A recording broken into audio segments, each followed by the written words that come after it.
Mummy, હા બોલ ને. દર્શન તો એવું કહેતા હતા ને કે અમારા લગ્ન પહેલા તો તમે બહુ પૂજા પાઠ કરતા હતા, હવે કેમ નથી કરતા? આ કરતી હતી ને, પણ તું આવી એટલે મૂકી દીધી.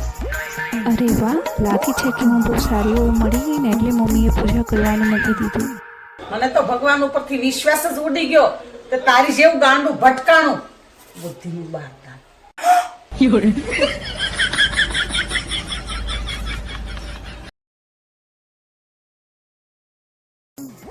સારું માસી, આવજો, પછી આવજો રોકાવા.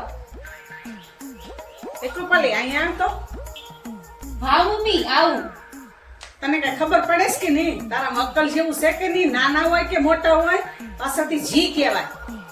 સારું મમ્મી. હા, એમ બોલવાનું. અને જા રસોઈ કરે હવે.